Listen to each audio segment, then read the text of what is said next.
The Monday, May the 2nd, 2022 meeting of the Montpelier Design Review Committee. We'll let members and staff introduce themselves. Don't forget to pull the microphones closer to you. Benjamin Cheney, member. Eric Gilbertson, member.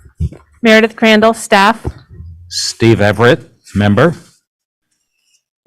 Pritchett, member.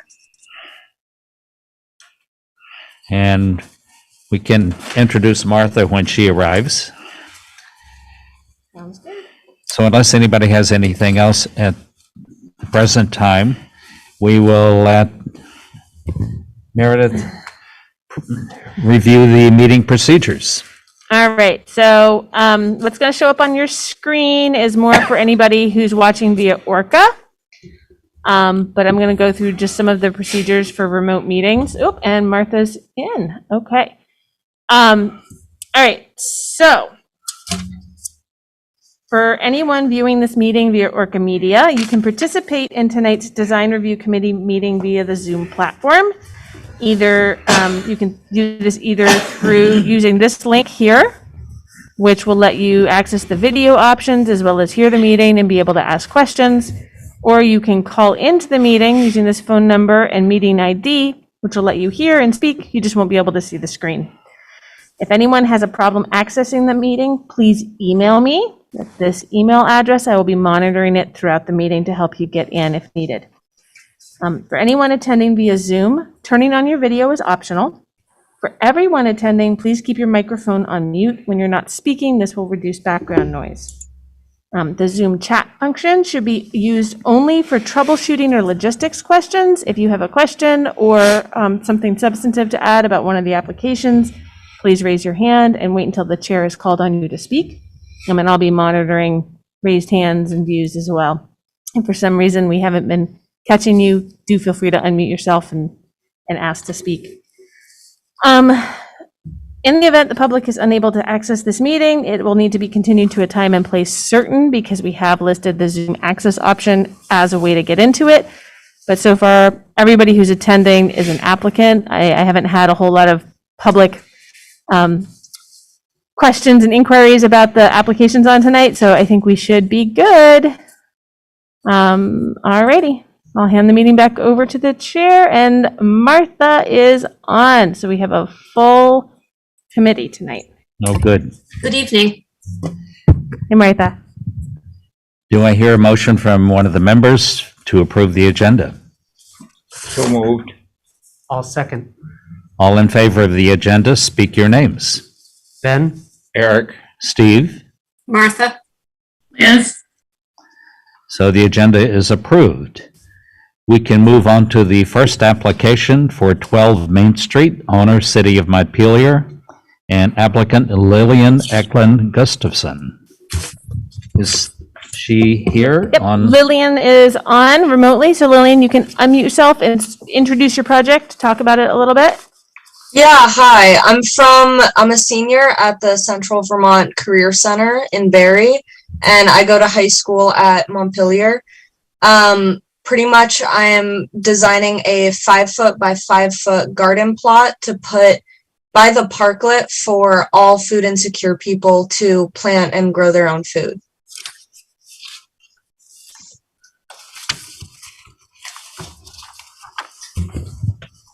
Martha, Liz, and actually Lillian too, if you want me to share the application on the screen so everybody can look at it, let me know. With regard to placement, things like that, it's fairly straightforward, I think, but if anybody needs the reference, I'm happy to share. Yeah, Meredith, would you share the plat that shows us where on the lot it would be located? Yep. So there's the garden bed. Here's the location. I don't know if they've moved it today already, but the shelter space is here. Mm-hmm. Here's the line of where the sidewalk is. Here's Main Street, but that's where the garden plot would be. So it's a raised bed, so they're not digging down into the soil. They really can't on that site. That was my next question. So all of this is going to be above the soil line then? Is that correct? Yeah. Yeah, and we're also gonna be putting a floor on or essentially a floor on the bottom of the raised bed. So there's no way that any kind of contaminants from the grass can be put into the soil. Okay. Is that what the granite blocks and plastic sheeting? Yeah, so just as like a super safe, we are planning on putting granite blocks kind of lining the bottom, and then essentially trash bags on the bottom and on top. So even if there were cracks in the boards, these contaminants, like, there's no worry about any food being harmed. So where is the shelter going to be moved? Oh, well, that's not part of this, Liz. Right, I realized that. I was just curious, so I was curious what the relationship would be between the shelter and the raised bed. The shelter's not going to be on the site at all anymore, I don't think. I think that's what city council decided. That's Okay. The storage, I think. Yeah, I think it's going into storage at the DPW garage or somewhere else. Okay, I believe I did read something about that. Thank you. Yep, you're welcome. Does the movement of the shelter change the location of the raised bed? It does not. It is a little bit of a letdown because that is essentially where a lot of people who really need this food have been staying, and that's pretty much like their safe space.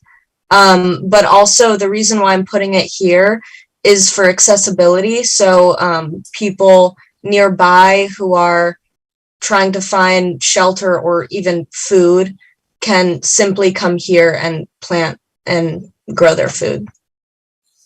Who is responsible for maintaining it? That would be, so Cindy Gothier has volunteered to help us. And then there's a teacher for next year of my class. Her name is Ari. I'm blanking on her last name. And then also the Central Vermont Career Center will be maintaining it. Will the Career Center be planting it? Yeah, so we have a few of our own plants that we're growing now that we plan to move into it. And if people have access to their own seeds, we're planning to leave space for them to plant their own food of their choice. What worries me about any planters in downtown is who's going to keep them up. Because they all require maintenance, and they sometimes get pretty bad looking if people aren't taking care of them. Well, right, and the teacher for next year, she's trained in like food, like that's most of her education is food, and her class is going to be all around food and growing it and that kind of stuff. And then there's also, for this growing season, it's planning to stay there, and then into the next growing season, if people decide that it's too much of a hassle or it doesn't look good, then the Montpelier High School, a teacher there volunteered to take it. And if they don't have any need for it or want for it, then I am willing to take it because I have room at my house.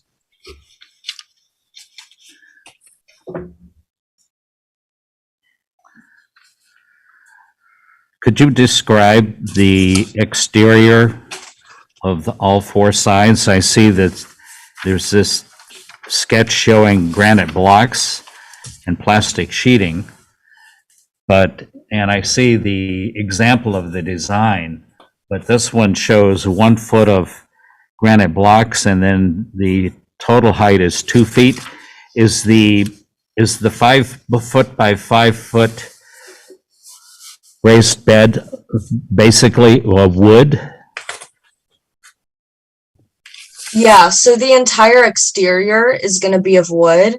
It's only the inside that is going to have any plastic or granite. So you won't see that. It'll also be covered in soil and fertilizer. Are the granite blocks just to hold it in place?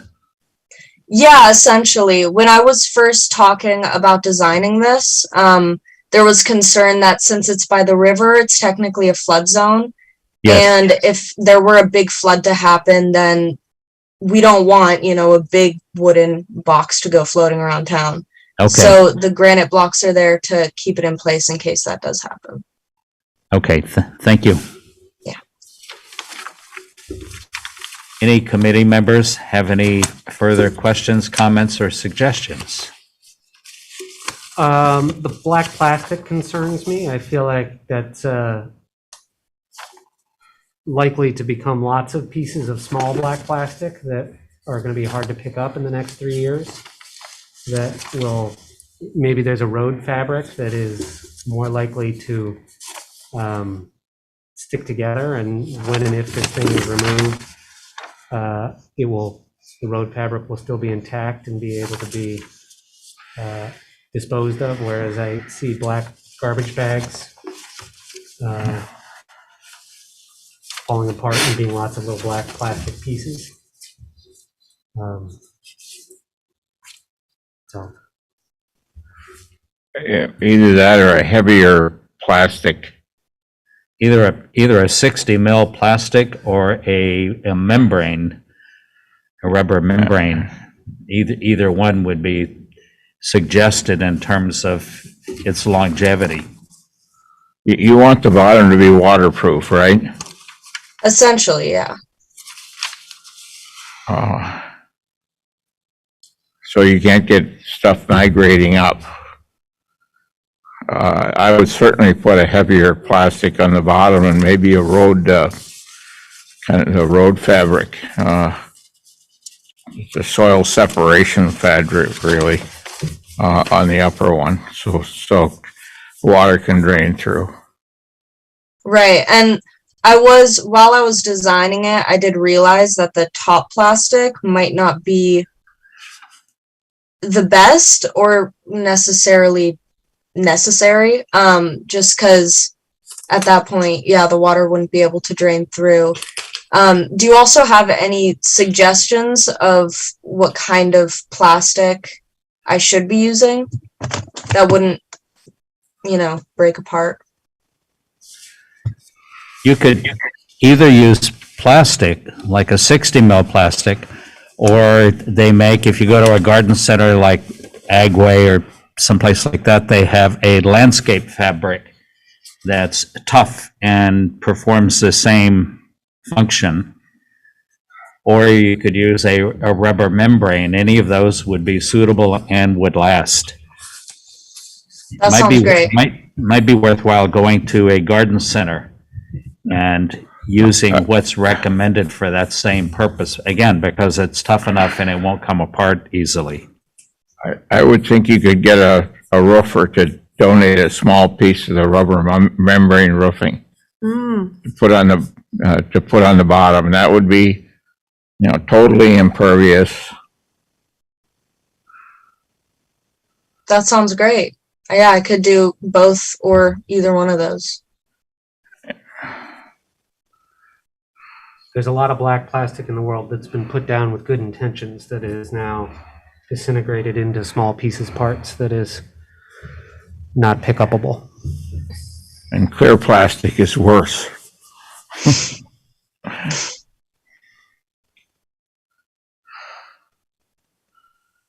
I was thinking maybe it would be a nice idea to paint or stain the outside of the planter so it looks a little more finished, perhaps in like a deep red, color or whatever to kind of blend in with the buildings around it.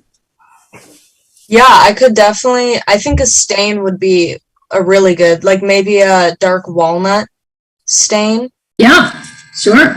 Yeah, that would be amazing. It would be nice.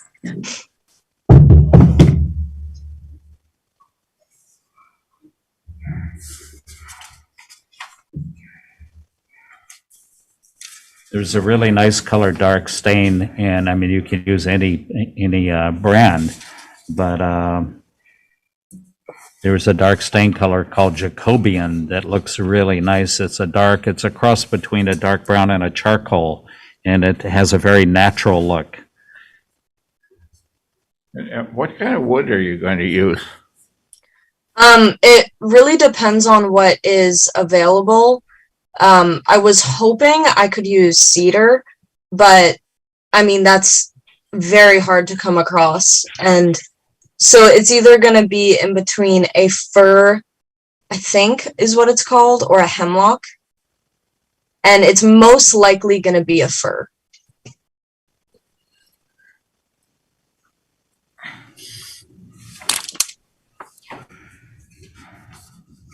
There's a place up in Walcott that saws cedar. I can't remember the name of it now. P&R. P&R. P and R or PNR? P&R. PNR. I'll look into it. Fontaine in East Montpelier also saws most everything. Yeah. And the question still is, what are the prices right now? Yes. Yeah.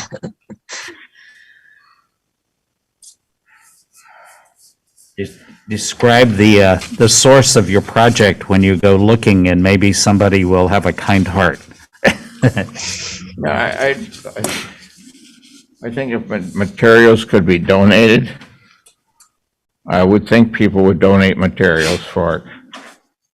And then you could put a little sign on it that who donated for it. I actually have figured out all the funding for it. So the Central Vermont Career Center is paying for this since it is my senior project. Oh. And I'm also in the works of a sign as we speak. And it's going to be dedicated to Jeremy Silva and Flood, who are two people who died in the last year and who are a part of the community in downtown.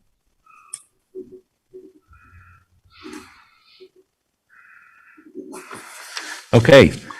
Without further ado, we can go through the criteria. There's several criteria that apply to the project.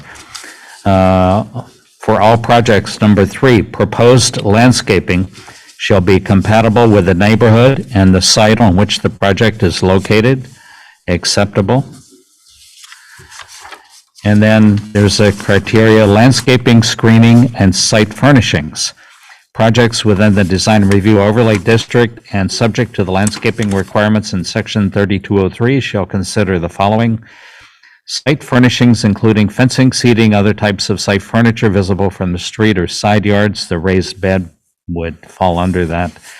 Does landscaping obscure or undermine key architectural patterns or elements on historic buildings? Mechanical equipment screening, those don't apply, but the overall is acceptable. And all in favor of the project, speak your names. Eric? Ben? Martha? Yes, And Steve. So the project is approved, 5-0 in favor. You had a few just options on there or recommendations? The 2 recommendations that we discussed was that the plastic material be either a heavy 16 mil plastic or rubber membrane roofing, or a landscape fabric from a garden center specific for such use.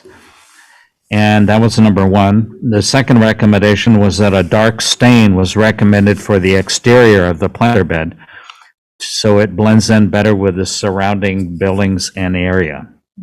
So Lillian, I will be emailing you a scan of that recommendation form, and we'll just need your signature on it to then send back, and then we'll be able to finish up the administrative site plan report to be able to get the permit out the door.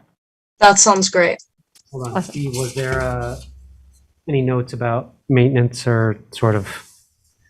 There's an agreement, I believe, between the city, we didn't put it in here because it's not about the outside of it, but between the city and Lillian's program about maintenance and what's to happen to the planter should it no longer be in use or start to wear down. Great. Okay. Awesome. Thank you, Okay, thank you Lillian. very much. And Thank good you, luck with your- guys. Good luck with your project. Yep, good luck with Thank it. you very much. Have a good one. Before we go to the next one, there's somebody who signed in who's just listed as V on the Zoom. If you could unmute yourself and let me know who you are and what application you're attending for.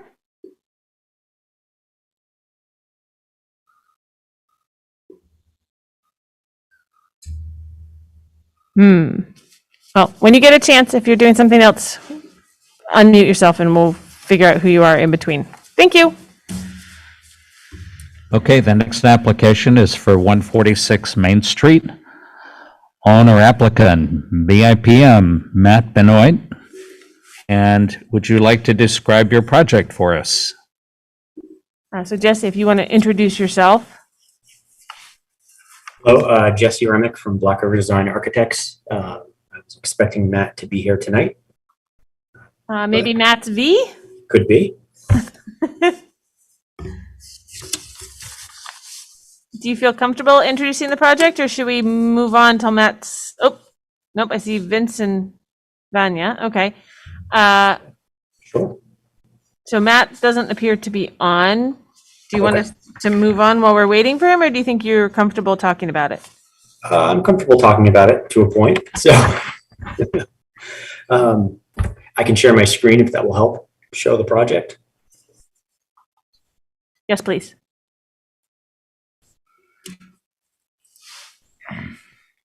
Okay, let me know if you can see my screen. Yep, it's coming up. Okay. I'm just going to email Matt while we're waiting. Oh, thank you. I'll go through the first couple of pages here, which are kind of template detail items. This is kind of an overall aerial view of what what's happening in the project. So this is 146 Main Street. The parking areas along Main Street are located right here. The existing sidewalk is this line here. So what we're proposing is a new entrance to a unit that he's creating, which is an adaptable unit. We came to this entrance point from a long path of actually going through a variance to not be required to provide an accessible route to the apartment. So we looked at options where we had a very long ramp coming from the west and back side of the building along here up to an entrance door on this side. But the cost of that in relation to the total cost of the project was a higher percentage than what should be. So they granted a variance, and in talking with the variance board about alternate locations and what would make the most sense, we ended up looking at this spot, which from the parking area here does a fairly good job of providing as an accessible route as possible, at least to the stairs, and then the entrance point on this east side facing Main Street. It's just interior demolition plan.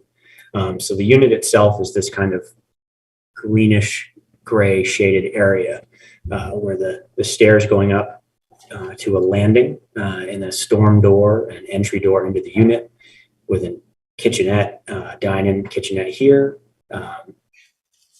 bedroom back in this area, coming into the living area, then an accessible bathroom with a roll-in shower.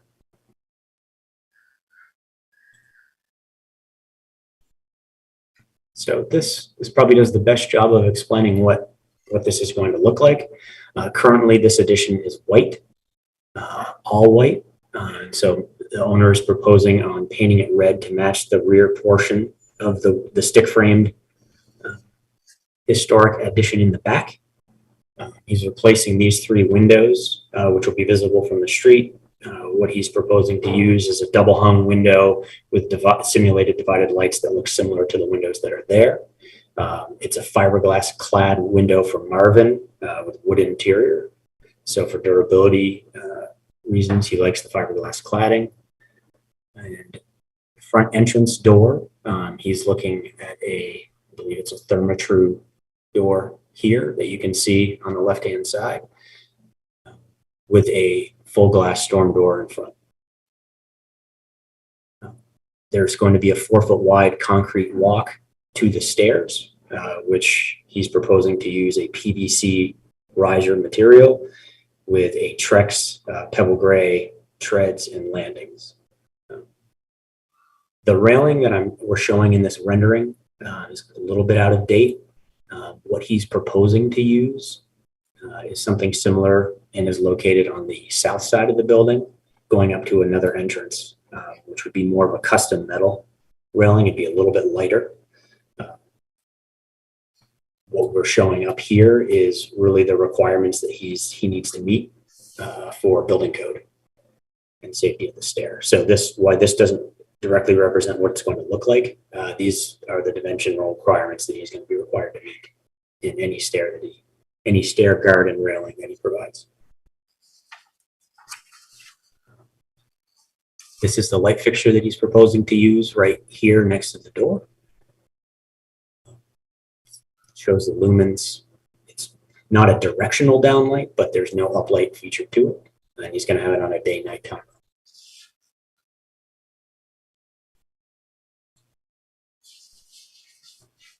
He's spoken to a local landscaper, and so what he's proposing, and this is one of those sheets that was changed as well, in addition to that previous one. There was a little planting bed here, so he's proposing to put 3 hydrangeas in place of the existing not accessible ramp up to a landing which doesn't provide an accessible entrance into the building. A perennial bed in this corner here next to the landing, and 2 hydrangeas on either side of the walk from the sidewalk up to the stairs, and then 2 larger lilacs on the north side, buffering to the property to the north. On the south side, finally, he's putting river rock drip edge here with some ornamental grasses. It's approximately 24 inches deep, which is about 100 square feet of area here. He's also proposing to put snow guards on the existing roof here to prevent large amounts of snow gathering in this area. Those are the sheets that we have and we've provided in the application. Sorry to be so long-winded there. Oh, no, that was good. Thank you, Jesse. Sure. Question, this is an apartment, correct? It is. Yep. This is a new, so he's doing this in 2 phases. One phase has already been approved, which is an internal reworking and change of use from a business to an apartment. And so this is the final apartment. So he's actually adding, I think he's netting 2 additional housing units in this building. And I noticed you're making the apartment accessible, correct? The apartment itself, the bathroom, will be fully accessible. The apartment is required to be adaptable. But yes, like I said, we did receive a variance to not have to provide an accessible route via a ramp to the unit due to the cost. With the building, the floor level being as high as it is above grade, I think we were looking at a 68-foot ramp. Can you just explain very quickly as to why you're not putting a ramp in so it's fully accessible? Yeah, so within the ADA, there's a list of things that they would prioritize that you would provide when doing any project. And when you reach a level that's 20% of the total cost of the project, then they want you to look at that list and through a variance process, have a discussion on what components you would provide. The first one is always an accessible route. In this case, we were looking at, if I remember correctly, the cost of these upgrades to provide accessibility was in the 50% range of the overall cost of the project because of the access to this back addition. There wasn't room in the front of the building to put a ramp of that length. And so we looked at an option. I have a drawing I can bring up if it's easier. I can actually draw here. Where we were providing a landing here and the ramp was going all the way around the backside of this building, staying away from the property line enough. And so people were parking in this southern parking lot. He was changing grade in this area here to make it accessible to a ramp that then turned and raised all the way up to this landing. And being that it was on the north side and the way the roof structure works, all of the snow and rain is draining down this way. So we were providing a roof over that structure as well. And when you add all of the costs of the site work, the ramp, it was well above the 20% cost, which they would look for you to provide in a project for accessibility features. Thank you. Yep. The other question I have, and I'm not sure we have any jurisdiction at all, is you're cutting a hole in the brick wall of the original house, correct? Oh, we are widening it to provide an accessible bathroom. Widening Yes. it, okay. Yep. Uh, So there's already a walkway or an opening through here. This hatched area is existing stairs down to the basement. So he's infilling that to provide an accessible bathroom. But this masonry opening had to be, sorry. And I'm concerned about cutting, widening that. Are you putting in a steel lintel or? Yeah, so he's working with the wall above. Yeah, there's a detail. I'm not sure if we'll end up just putting two steel angles in, or we'll actually do a C channel, but he's working with DeWolf Engineering to provide those exact details. Yeah, it's the interior, Yeah. so it doesn't really fall within design review, unfortunately, even though I Well, know it's tough because it's a historic building. Yeah, my look at it is that's part of the original building, and just concerned about damage. Do you know when that addition was put on? This rear portion here, I do not. And I don't know when the side was put on either. I couldn't find a clear record of it in the permit history. Yeah, I'm just concerned about structural damage to the original building. Yep. So I'd forgotten. I believe I included the structural notes. I may not have, as it's an interior portion of this building. But what DeWolf Engineering is requesting is a 3.5 by 3.5 by 1/4 inch steel lintel for each width of brick to span the gap of the enlarged masonry opening. Thank you. Yep. I have some of the same concerns that Eric just expressed. I drove by there today and this side unit sticks out very significantly. And I had some question about when it was added to this building because it does not seem to blend in at all. And I understand from your answers that we really don't know when it was added. Is that correct? This portion here? Yeah. I don't. I know historically it was a porch. Okay. I actually have I think there's a historic photo of that. And your proposal is to paint it red or more brick colored because right now it's white. It's white right now. The rear portion of this building, which has the stick framed addition further to the west, which you can just see here, that's original part of the building there. That's a little dormer going into another unit. So Matt was proposing painting it the same color as that portion of the building. That would blend a little bit more. The other question or comment that I have is there's a great deal of work being done here in order to make this an accessible apartment, but I don't understand how someone in a wheelchair can get in there. It's true. That was part of the variance. But aside from being in a wheelchair, there's other reasons to make things accessible, as as we all know. So once you get to the unit, that you have access to the door.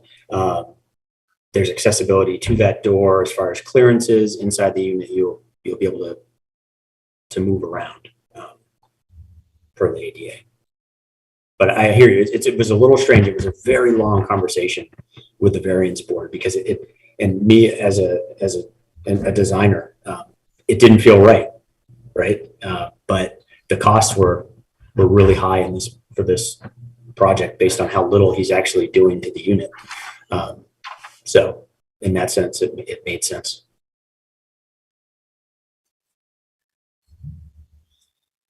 Did you look at raising the grade of the area in front of the stairs of this addition, just so you would have fewer stairs, and it would make help someone with mobility issues not have quite so many stairs to climb? I mean, once we didn't look at that, just because of how tight we are to the property line here, and it would probably need a retaining wall, or the grade would drop off pretty quickly and significantly. But also, by trying to slope the grade up, it's such a short distance, it wouldn't really be an accessible route. So this process is to be as gradual as we can, and then providing the stairs up to the landing. Yeah. Thank you. Yeah. Part of this project, I should say, and I mentioned it briefly, is there's an existing non-conforming ramp going up to a landing right now, and he is proposing to remove that. It's not part of the historic structure. I can bring up a picture of it if you'd like, but what you can kind of see here is that there's looks like I think it's a concrete block that is set on top of these, or it's a granite block set on top of this larger block here. So even though the ramp goes up to this landing, it's still not an accessible route into the building. Right. Yeah. Okay.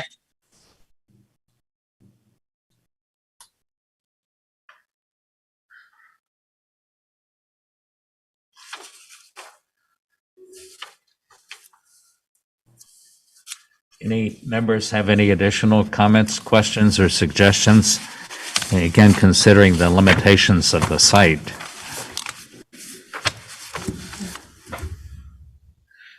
Just to double check, Vince and Vanya, what application are you attending for tonight? Just so that we make sure we get to you when we get there. You'll need to unmute yourself.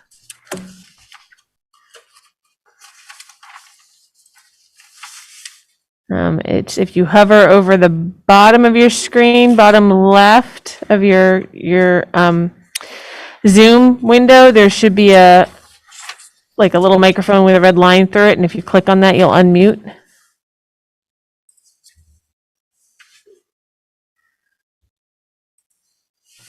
Oh, when you can find it, please do so and let us know what you're on for tonight, so we can get any comments you have.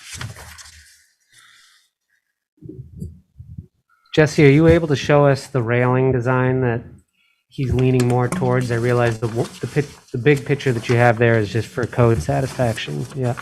Something similar to this. And of course, this would need to be a guardrail height. So that would be at 42, and then there would be 42, and then there'd be an intermediate handrail at 34 inches high, fastened to the larger posts. and it would project 12 inches past the last. Correct. Yeah.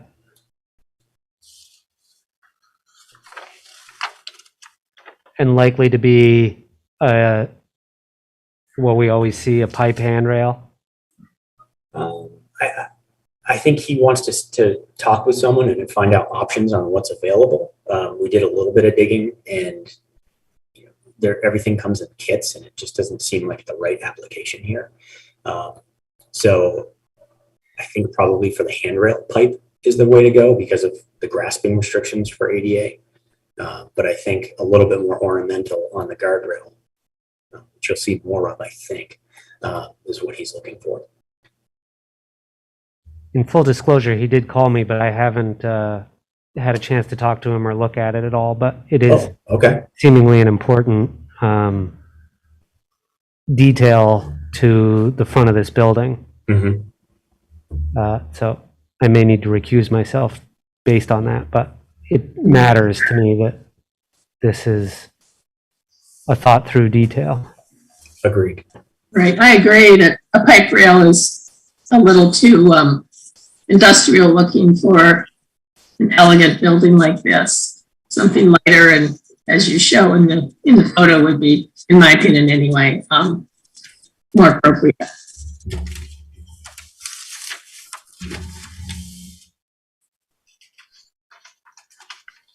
Because currently it shows painted wood guardrails with painted metal handrails. Yeah, so that was one of those sheets that we revised. And so painted metal guardrails and painted metal handrails to match existing Okay, is what we're looking for. So the match existing is really referring to the guardrails, but we're required to put handrails with the right grasping shape and diameter per the building code. So that would probably be the 1.5-inch diameter pipe. There's a little bit of options. You have some elongated sort of oval type shapes we can look at. But for the handrail, making sure that it is meeting code in the guardrail, the height requirement and the dimension between the balusters, the 4-inch max is what we'd be looking for. okay. I see the sheet now, painted metal guardrails and painted metal handrails.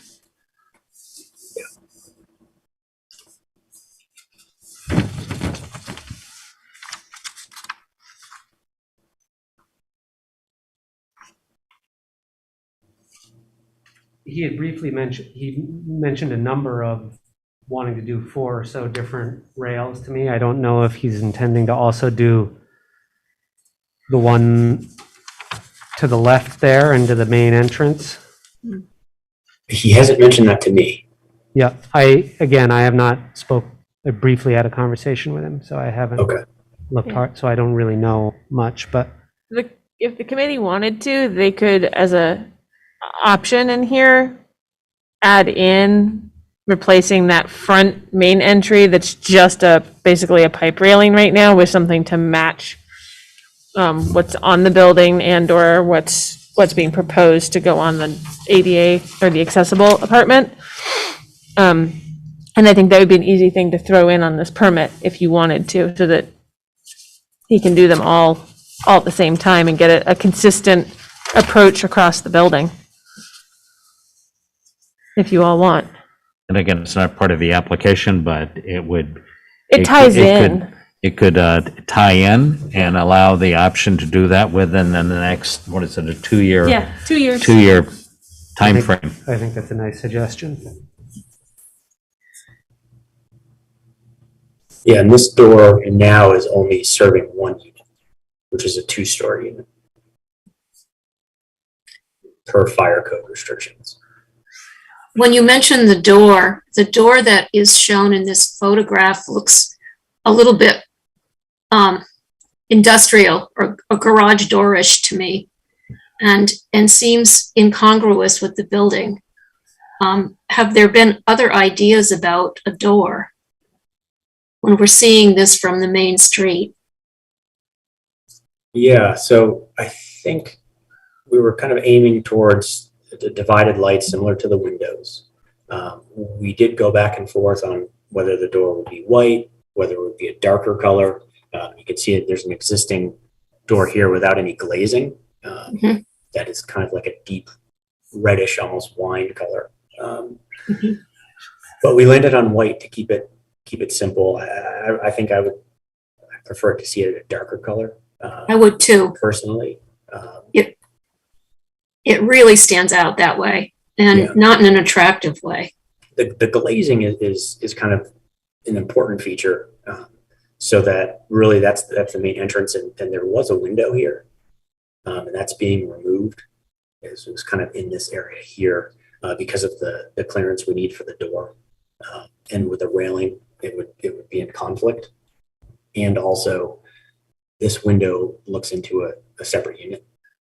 So he had a window here at one point and decided that visual of standing in one window, seeing right into another unit, he wanted to avoid. So we're basically taking a window out, putting a door in with glazing, so that there's really 2 windows into that entry area, kitchen and dining.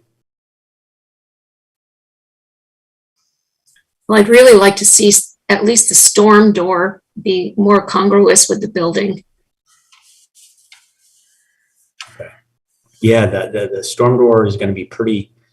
The idea there was that it's pretty narrow with glazing, so really you're going to see more of this door But there are color options for that door.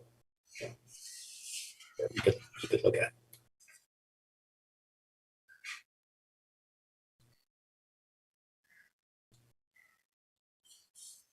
The only issue with adding a storm door in that location is that how do you get outside to shovel the walk without a cover Right.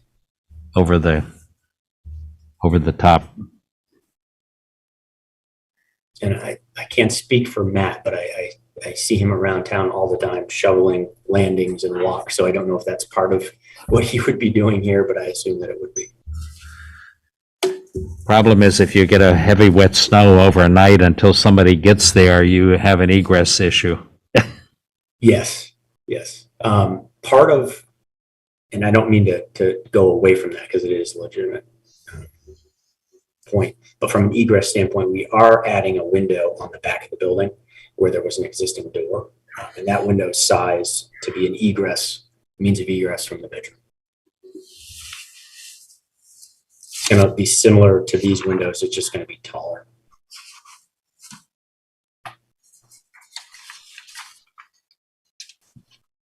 Is there a landing or a stair on the back, or is that just jump to the ground?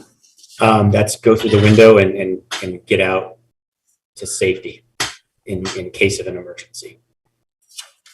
That's part of this entrance on this side that I tend to like better than the previous option where we were trying to come around this back, is that it just didn't feel as secure, right? You know, this kind of has a more open feel if you were someone going to this unit late at night, rather than going around the back of the building.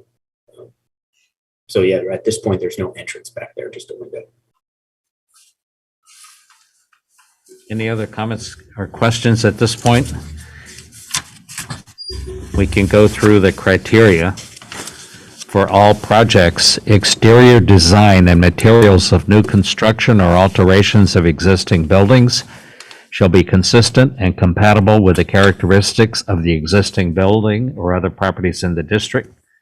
For historic structures, removal of historic materials or alterations that characterize an historic property shall be avoided. The only thing being removed here is the ramp, the existing ramp, which again does not meet codes. Character-defining features, finishes, and construction techniques or examples of craftsmanship that characterize an historic building shall be preserved. There are no deteriorated character-defining features. Any treatments that cause damage to historic materials, including but not limited to chemical or physical treatments, shall not be approved. This is acceptable. Existing buildings shall be recognized as a physical record of their time, place, and use. Any new development shall be differentiated from the old, but shall respect and be compatible with the massing, size, scale, architectural features, detailing and overall character of the primary historic building and nearby historic properties. Acceptable. Proposed landscaping shall be compatible with the neighborhood and the site on which the project is located. Acceptable. Location and appearance of all utilities, mechanical equipment, trash storage, fencing shall be sited to minimize adverse visual impact or adequately and appropriately screened. Acceptable.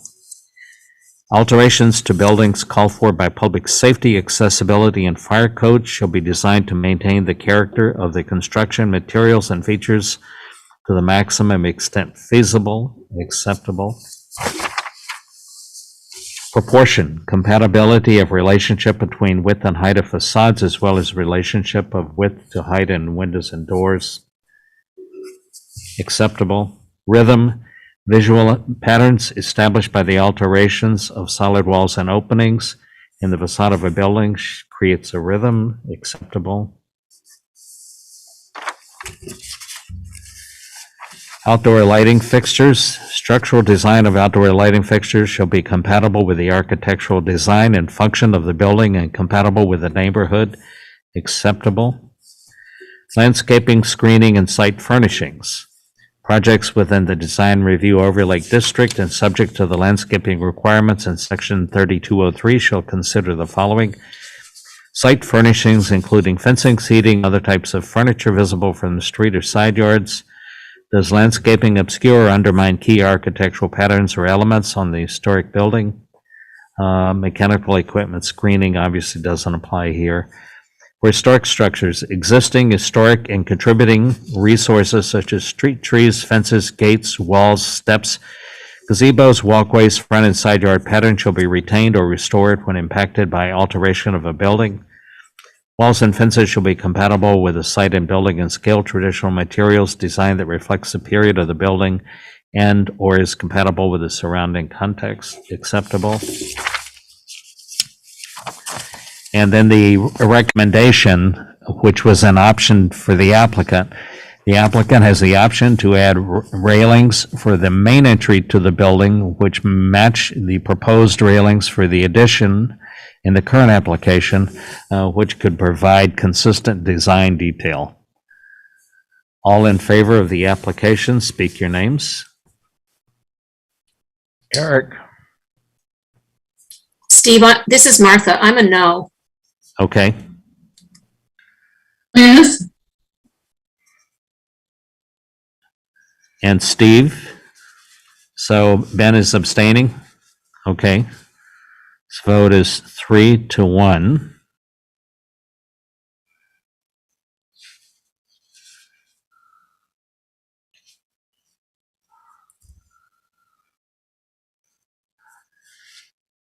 So Jesse, I will be sending you and Matt a scanned copy of this recommendation form, so you guys can look it over. And if you're okay with the result and the option that's in there, I'll need Matt to sign it and send it back so that we can move forward on the rest of the administrative site plan. Okay. Awesome. All right. Thank you, Jesse. And Merritt, if you want to know why I voted no, I just don't think that the changes are consistent and with the existing historic building. Okay. Thank you for that, Martha. Okay, thank you. Good luck, Jesse. All right. Thank you. Have a good night. Okay, good night. The next application is for 39 Court Street, owner Theo Kennedy, applicant Don Forges. I think we have both Theo and Don on, and it looks like, oh, wait, it looks like we have Vince and Vanya got unmuted. So Vince, Vanya, could you let us know what application Hi you're there. on for? Can you guys hear us now? Yes. Great. Sorry about that. We're having a microphone issue on the computer. We had to dial in. Oh, that's not a problem. What application are you on for?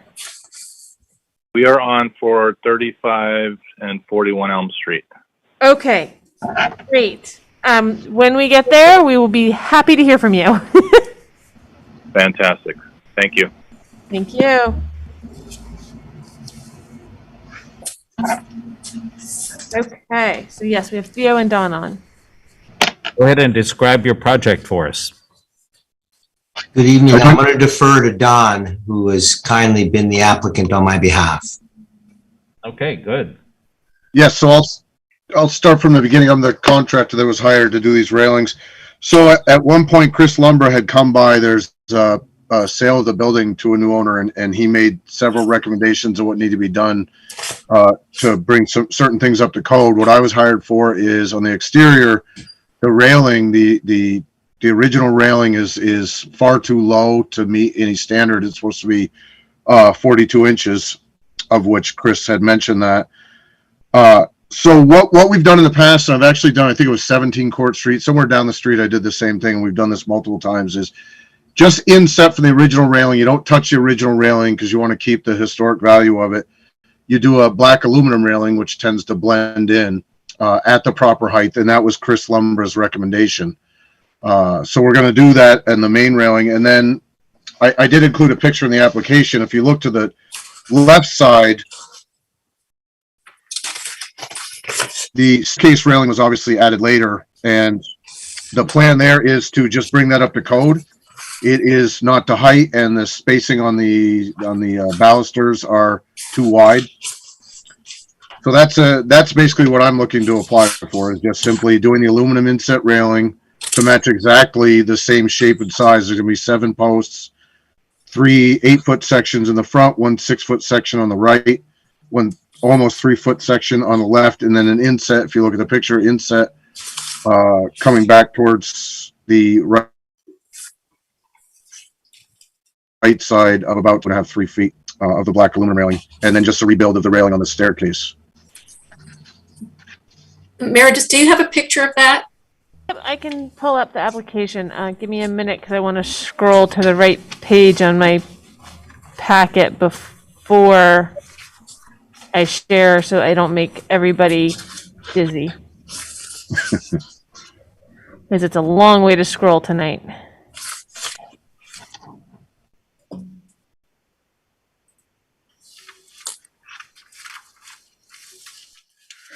So this is the stretch. Sorry, let me know when you can see it. I can see that, yeah. This is the stretch of railing, this one that goes down here, and then it also wraps around here, because this is like a 2-stage stairwell, right, Dawn? It is. Yep. There's a landing you could see in the middle. Yep. And then more stairs up here. So that's where the black railing is going to go. And then this railing is the one that's going to be rebuilt, correct? It'll be similar to be a little nicer. It's just, as you can see, the balusters are too far apart. I think they're 7-inch spaced. They have to be 4-inch on center. Yep. And then the height of that railing at the landing is shy of about 4 or 5 inches, whatever it is. Okay. So that was obviously added later. So I'm just going to make a nicer railing and replace it to get it up to code. Yep. And then, like I said, the recommendation of Chris Lumber, and we've done this before in Montpelier, and obviously I've done it in other towns like Burlington, is you just do a railing just 4 to 6 inches on the inside of the existing railing in the black aluminum. It doesn't stick out. It tends to blend in, and a lot of people don't even notice it. But then at least it brings it up to code. How is that railing attached either to the post and or existing railing? So I'm not even gonna attach it to the building. I'm gonna do 7 posts all attached to the decking using timber locks, which are equal to a 3/8 lag in terms of code. So that, therefore, if somebody in the future wants to remove it for whatever reason, it can be done without any changes, damage to the existing railing or the house.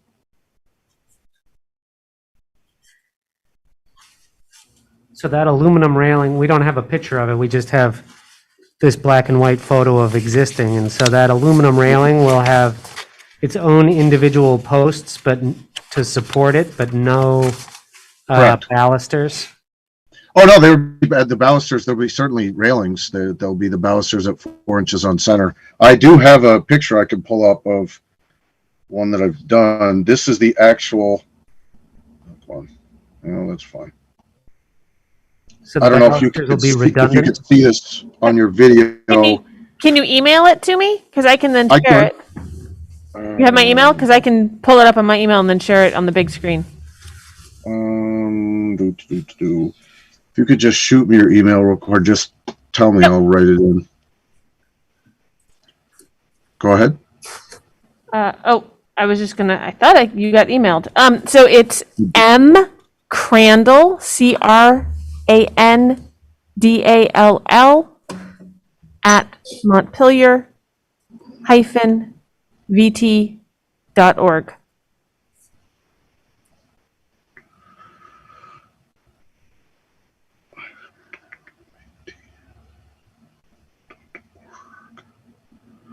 Okay, hopefully that all worked.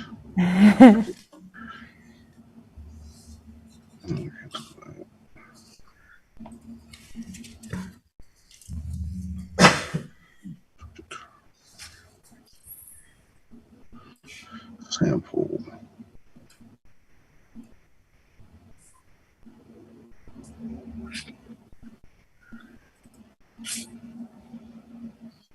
Actual size. Oh, hopefully that just went off to you. Let's see. Give it a minute. I thought I emailed you directly when I sent out the. You did. You're right. I could probably pull up something. Well, no, I was just. I'm using both. Sorry. That's okay. Was yours the Yahoo account? Correct. The TOY starting? That Twitchixton, correct. Okay. Yep. All right. Because I'm not getting it, so give me 1 second.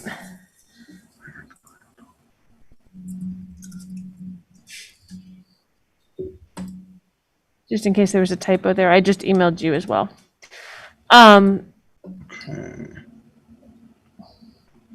Let me go back. Yeah, just-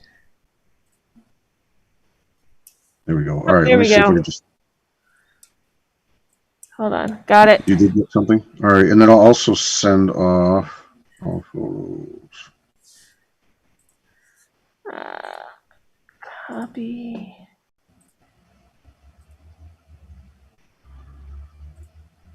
Sorry, guys, I'm going to get it into a document so it opens better. Well, I'm just going to send you a sample of my traditional railing that I do.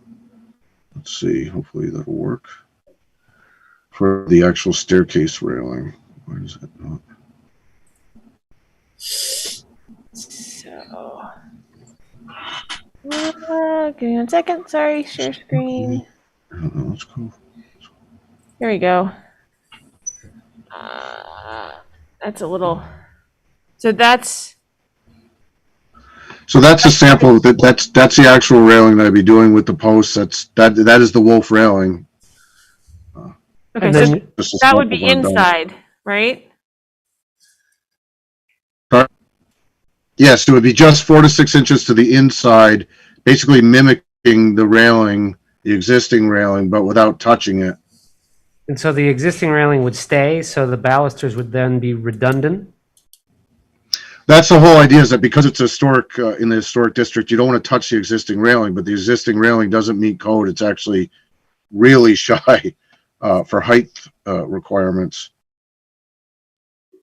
So what we've done this in the past, I think 17 Court Street, something of that nature. We did the same thing. You do an inset rail. And actually, while I was there most recently, there was another gentleman, he said he'd never even noticed it. So that's the whole idea, is it blends in.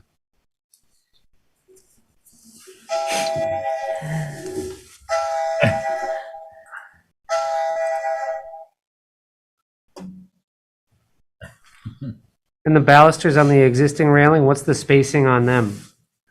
Those, I believe, are 4 inches on center to meet code.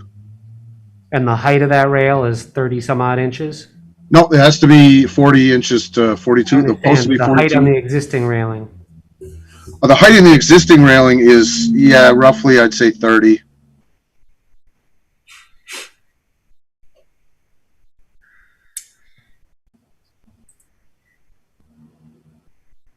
Yeah, I've seen this done, and I think it can be effective. Yeah. And the whole idea is to not mess up the historic nature of the building, but to bring it up to code. That's the whole.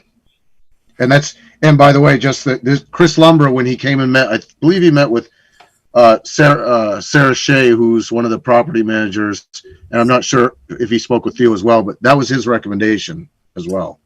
Yeah, he did meet with me on site when he recommended or required this.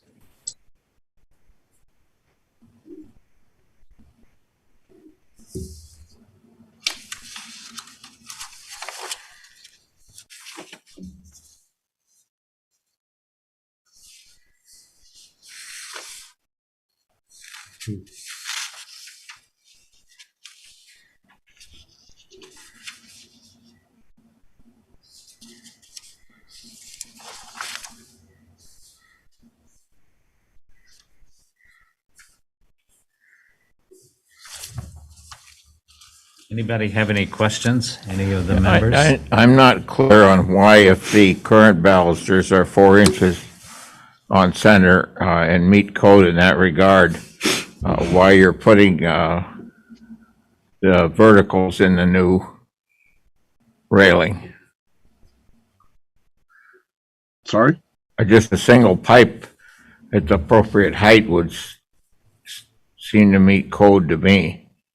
If those railings meet the 4-inch requirement, if the posts in the existing meet the 4-inch requirement.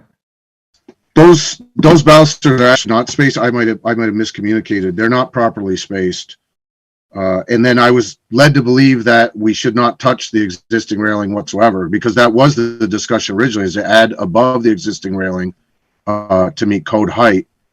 But it was told to me, and I believe Chris Lumbra had explained it as, you don't want to touch the original railing. You want to leave that intact.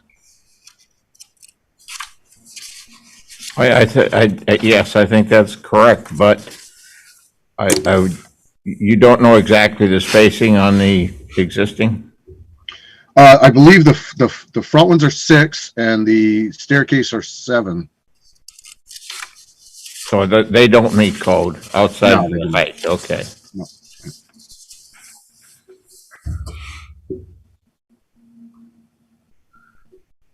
So it'd be difficult to either run wire or something to meet the spacing, because then you would have to have that spacing all the way up to 42 inches. So you would, if you were to do a pipe rail, you'd have to do 3 of them above the existing rail. And then now it's starting to get a little encumbered. Well, and just as practice, we've done this in Montpelier before. This has been the practice, the black aluminum inset rail. And as well, I've done it at other locations in Vermont. It seemed to have been the best solution we've come up with so far, without touching and destroying or damaging the historic railing.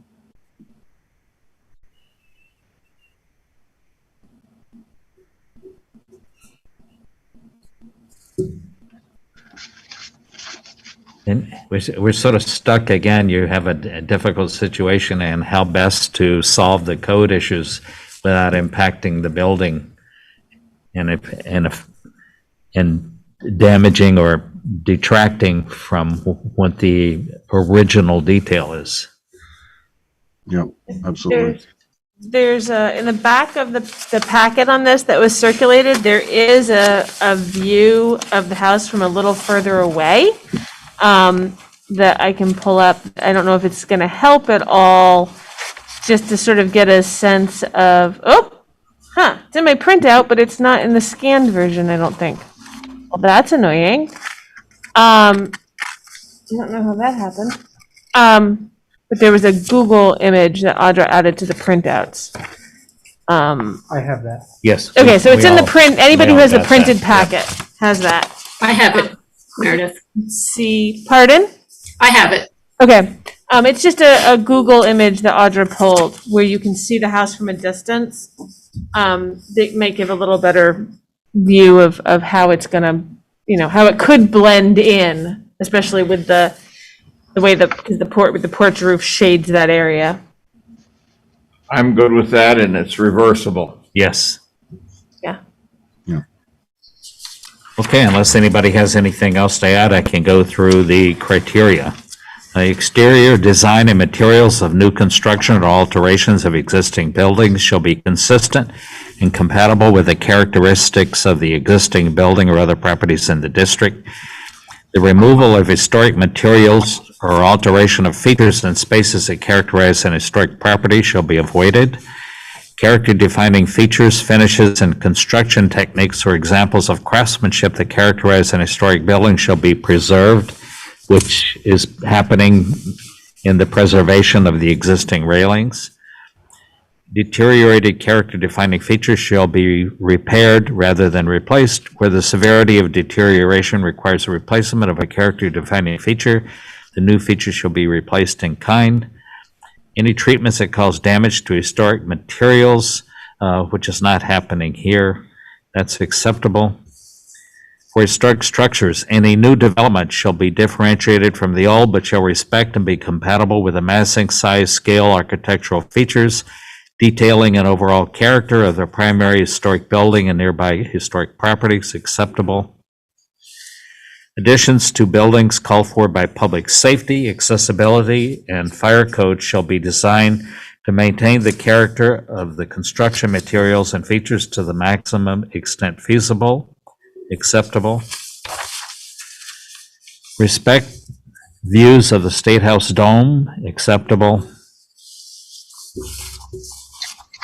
Architectural features, including but not limited to cornices, windows, shutters, fan lights, entablature, trim, and other forms of molding or character-defining detailing prevailing on the existing building shall be considered in the alteration of a building. Architectural features on an addition shall not duplicate, but shall respect the original historic building's architectural features, acceptable.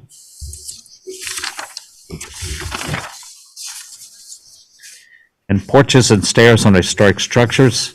Stairs, ramps, and porches shall employ suitable detailing to connect and be compatible with the historic and important design features of the existing buildings and new construction. Acceptable. Only recommendation would be paint your railings, existing railings before you put the new ones in, just for access. And all in favor of the application, speak your names.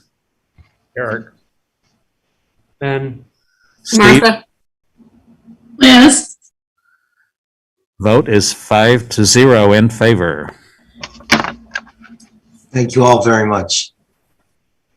So, there weren't any changes to the recommendations really on here that are binding. So we will move forward on this permit pretty quickly.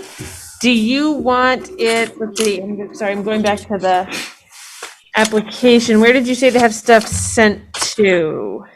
Applicant. So do you want us to mail the permit to you, Dawn? It'll need to be posted at the project site. It might be better, so we're on a bit of a timeline because of the sale of the building. Theo knows more about the date. I can swing by and get it if it's not a problem. Yep, I'll put a note to email you once it's issued. Okay, sounds excellent. So what Don, are I'll we bring it looking at? up. Oh, Go I'm ahead. sorry. I said I'll pick it up when it's ready and bring it to the site. Yeah, exactly. So what, Meredith, what are we looking at in terms of when I could start on this? So, I'll talk to you tomorrow. Okay, Okay, I'll be in the office fairly early. Give me a ring. okay, Okay. I can do that. Sure. Okay, awesome. Great. Thank you. Have a good evening. Thank you. You too. Thank you and good luck with your project. Thank you very much. You can move to the next application for 3 Chapman Road. Owner applicant Ben Doyle for construction of a new woodshed. Describe your project. So Ben, if you want to come up to the seat here in front of there, and then just make sure the microphone is fairly close to you so that we can get you recorded for the minutes. I'm going to recuse myself with this. I can leave the room or I can just sit here.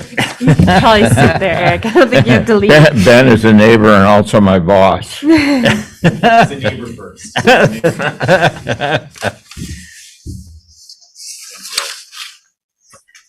I'm sorry. I'm Ben Doyle. I should describe my project.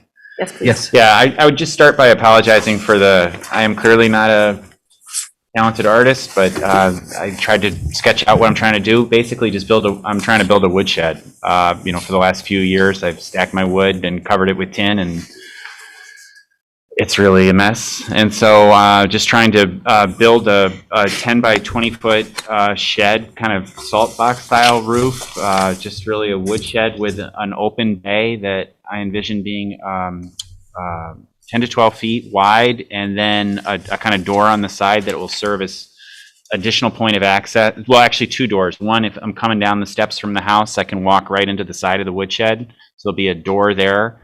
And then on the front facing the street, it would be a wide bay where, stack the wood. And then to the right of that bay is another small door that would serve as kind of like a garden shed or another point of access. And then on that far wall, there'd be a small window that would look out to the yard. And then on the back, there'd be three windows, really more for ventilation than for anything else. Be asphalt shingles. Whole thing would be built out of rough cut lumber and then shingled with cedar shingles, which is what I have in my house.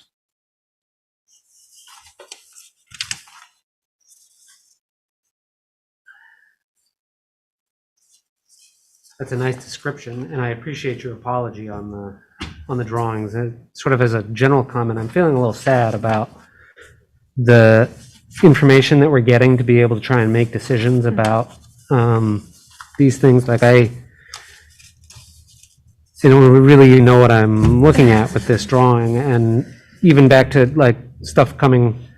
Like I feel like those railings on Jesse's were important, and that was hard to see, and then not having any information about what the actual railing behind the other railing is, other than like a small. So I'm feeling like it's hard to make a decision on these things, and that's that's a broad comment, Oh. not necessarily specific to your project, but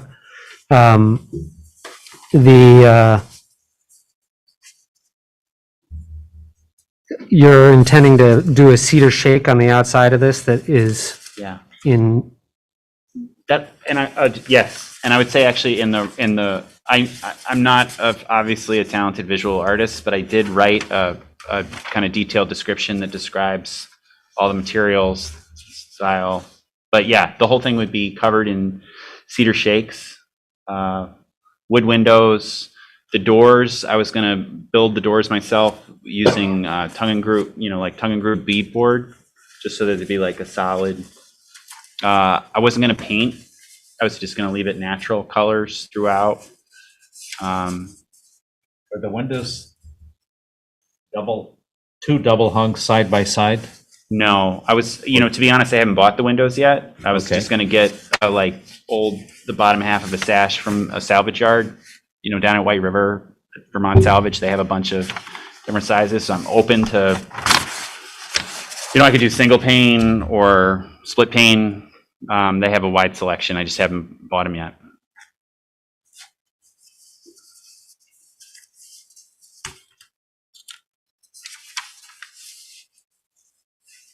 No, the pictures show, it looks like two windows together.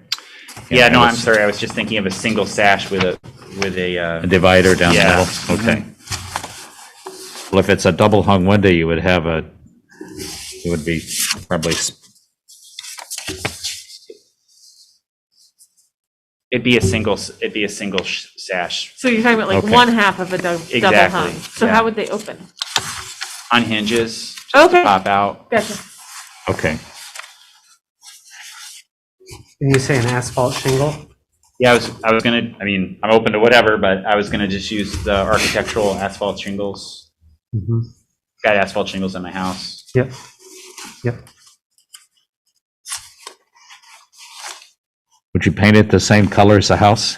I'm not planning on painting it right now. Okay. I think I might be back someday about Yeah. the paint color in my house and just kind of wait, I think.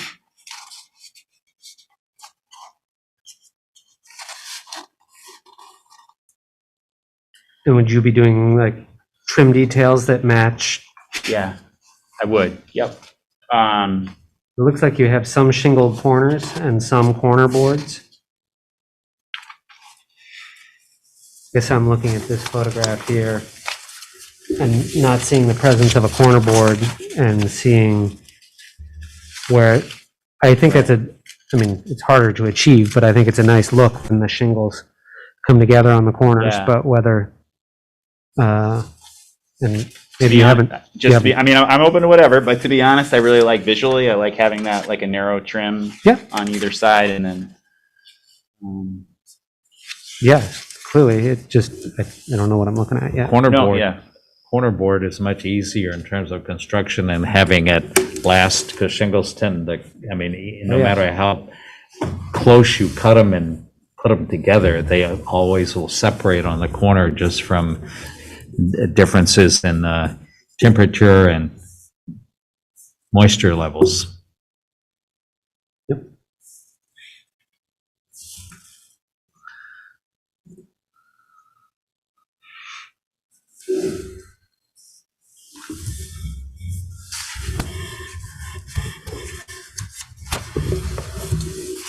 I think your house is a really remarkable, cool house, and I know that you will do a nice job and do a nice thing, so I feel confident in that, but I appreciate the questions. I have to say, I love my house, and Eric knows this. I used to live across the street and I love that house, and I don't want to mess this house up.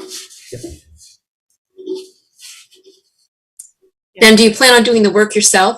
I do, yep. And even though I can't draw, I actually have worked construction in the past and feel confident that I can pull off a woodshed.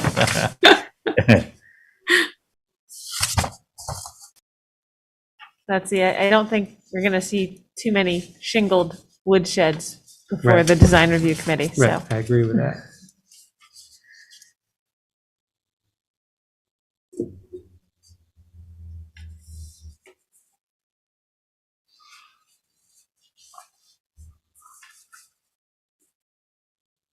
And your application says that you're at least 40 feet away from any property line. Is that correct? Yeah, I want to say it's right in the middle of my property, and it's a 3/4 acre lot. I'm trying to remember the distance between the front of the woodshed and the street, but You said on here it's about 140 feet to one street, 100 feet Yes, to the other. that's right. I mean, it more than complies with the setback requirements. The setbacks are much smaller than that. Okay.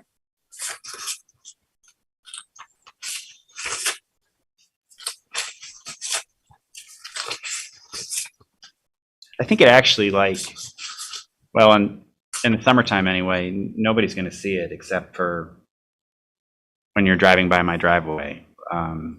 It's pretty well screened.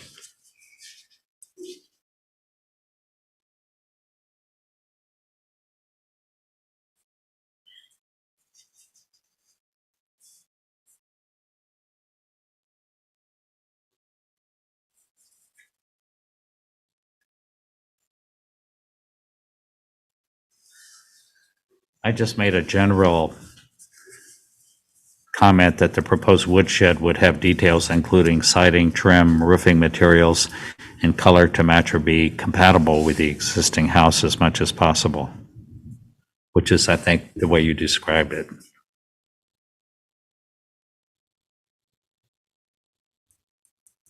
Any other comments, questions, suggestions from anyone? We'll go through the criteria. Exterior design and materials of new construction or alterations of existing buildings shall be consistent and compatible with the characteristics of the existing building or other properties in the district. New construction shall be considered to be compatible if the materials used possess a kind or type that are appropriate to the district. Materials selected shall either fit the neighborhood context of the proposed building and or reflect the nature and use of the structure. Acceptable. Existing buildings shall be recognized as a physical record of their time, place, and use. Acceptable. I'm not sure why reviews of the State House dome were in here, but we'll call it acceptable since it's nowhere near it. Okay. Height. New buildings shall be compatible with the varied heights of existing adjacent buildings. Acceptable. Proportion, compatibility of relationship between width and height of facades, as well as relationship of width to height of windows and doors. Acceptable. Rhythm, the visual pattern established by the alterations of solid walls and openings, windows and doors in the facade of the building shall create a rhythm. Acceptable. Roof shape and equipment. Consider similarity or compatibility with roof shapes in immediate area. Conceal rooftop equipment, and there will be none. Acceptable in this structure. Architectural features, including but not limited to cornices, windows, shutters, fanlights, entablature, trim, and other forms of molding or character-defining detailing prevailing on the existing building should be considered in the alteration of a building. That one actually should have been not applicable, probably. Okay, We're not altering. I'll just call it not applicable here. Yeah. Sorry, I missed one. That's okay. Criteria for new buildings only. New development shall incorporate sustainable design and construction methods and materials compatible with the historic materials and styles acceptable. Scale and massing of new buildings shall be compatible with surrounding structures. Acceptable. Context and connectivity. Building design shall be sensitive to the overall character and context of the design review overlay district and to adjacent buildings. Acceptable. Accessory buildings and structures. New accessory buildings or structures shall be located within either the side yard or rear yard and shall not visually disrupt the streetscape or affect the integrity of the existing building or proposed new building. Acceptable. All in favor of the application, speak your names. Ben, This is Martha. I'm a yes. Liz, yes. And Steve, yes. Vote is 4-0 in favor. So Ben, there's a pen there. You're gonna wanna sign the bottom of this and then just pass it to me so we can get your permit issued. right down there. Steve, Yeah. once you put my name down as recusing. I will. Yep, and I have it here on the minutes notes that I'll send to Tam. Not a big deal. Thank you so much. Thank you, Ben. Well, I'll just make a note on there at the yes. bottom that And if Eric. you know what, you can probably give that to me because All right. nobody else is here Good for to see this. you. Thanks, everybody. Thank you. Thank you.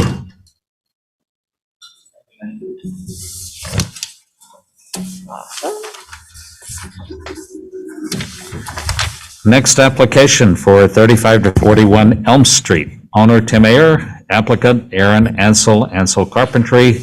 Review addition of a covered porch seating for the adjacent restaurant. Is someone here to describe the project? Yes, I'm Aaron Ansel. Been contracted to build this structure by Vincent Vanya, who are also in attendance. They own the Hippie Chickpea and just want to expand their seating options. Anyway. So yeah, Aaron, if you want to just describe the project and any key design decisions that were made when developing it. Sure. So adjacent to 35 Elm is I think like a 5-car parking area, and they want to turn one of those spaces into this deck and covered eating area with a server station and a small little bar area in the back. Seating bar, not a server bar. Some of the concerns are just it's in a floodplain, making sure that it would be securely attached. So we're going to put a few helical piers through the asphalt and connect the deck structure to those.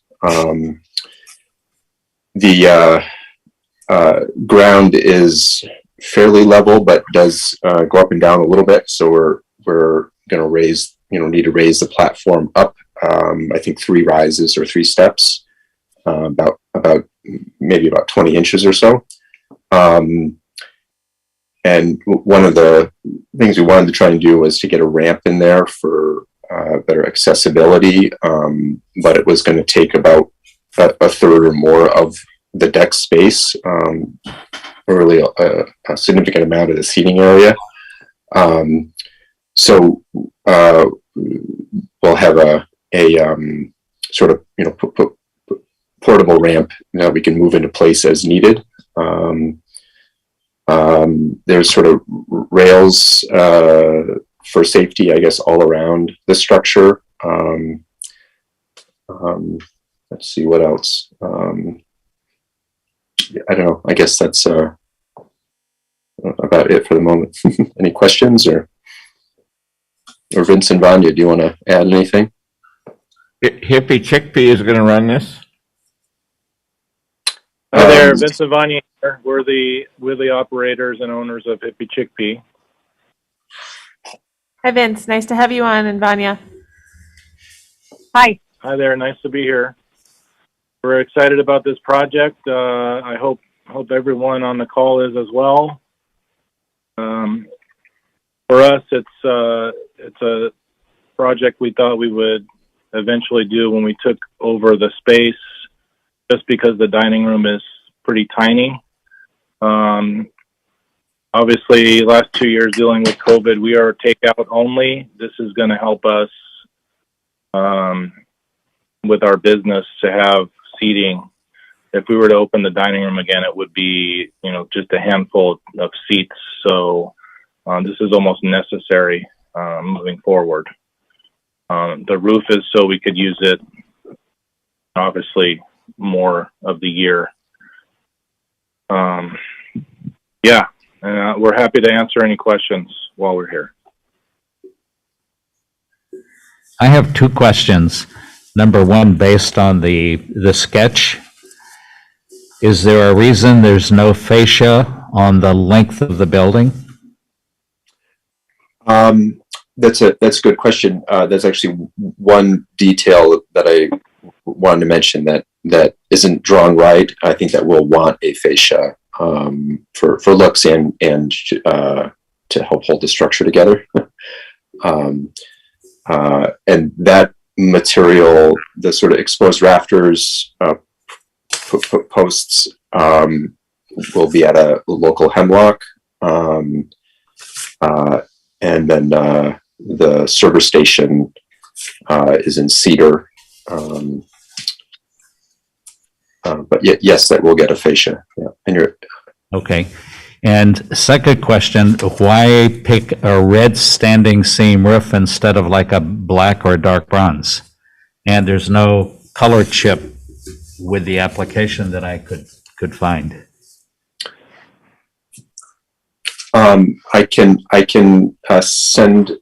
I'm not sure at the moment, but I can send a color to you guys. And I think maybe Vincent Vaughn, you can speak better to this, but Hippie Chickpea has sort of, and that building has utilized a lot of different bright and vibrant colors. And I think the roof was to just sort of continue that sort of liveliness and trends.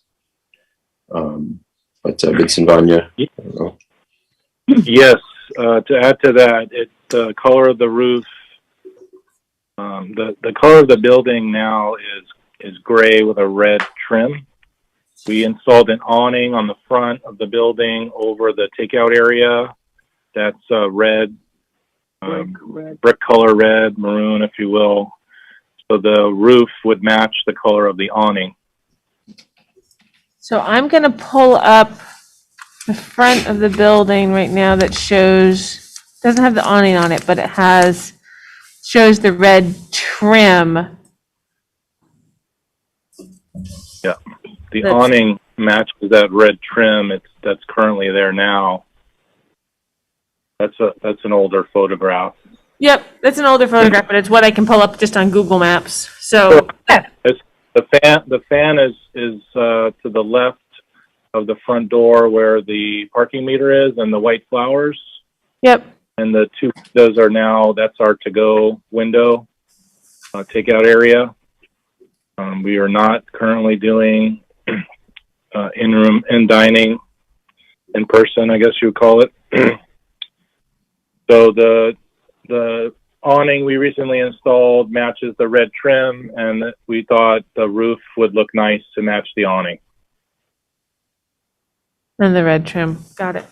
So it's Can you get roofing that's subtle enough to match that? Some of the red roofing is a little bright. because this is more of sort of almost a bricky red, right? Well, the trick is, can you find standing seam colored roofing that's that color? Unfortunately, we've seen some red roofing that's a bit on the bright side, which would detract from your entire structure. So I am looking for the red options that they have, but it's a good. I'm not sure. Mr. Vaughn, did you remember the color name that you had? There was only one red option on the website for the roofing company. Mm-hmm. And it seemed to match almost exactly, and it was not shiny at all. It was kind of a matte, brick. So I could pick up a sample of the color and match it to the trim that's there, and if it seems too bright, maybe we should have a different option.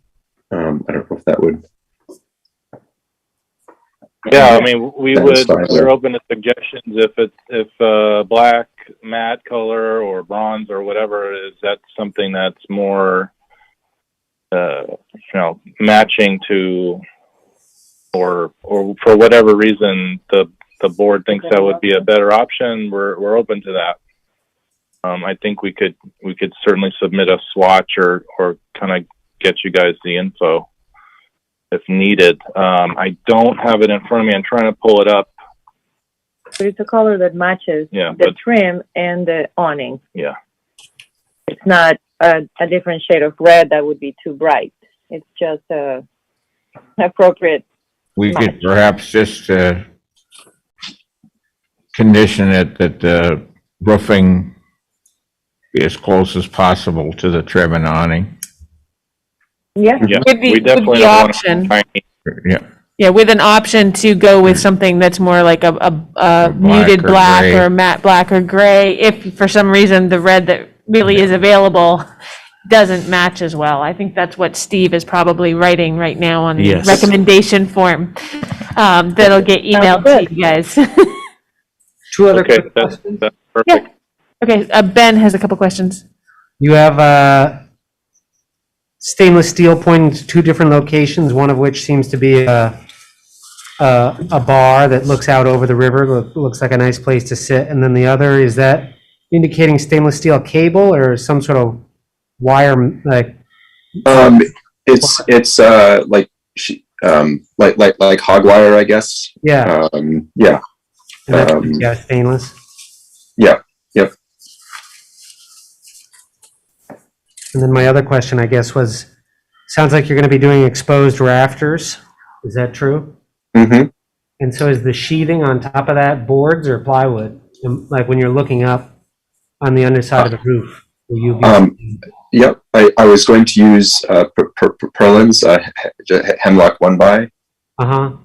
Yep. And just With purlin, some sort of. So you'll see the underside of the metal roofing? Say it again. You'll see the underside of the standing seam roofing? So you would see the undersides of the metal roofing, yes. Yep. From the seated positions, at least. Yeah. And walking down the sidewalk? Yeah, you would from the person's stand. Yep. Yep. Is this attached to the building, or how is it attached? It is attached to the building, yes. At the peak of the roof, I guess. It's not really a peak, but the highest point. So this is really a permanent structure. It's not movable like the parklets. Correct. It's very much permanent. Yeah, this will be here year round. May not be in use How is now. it going to be attached to the building? It will likely, the deck will likely not be attached, though there most likely there'll be a set of piers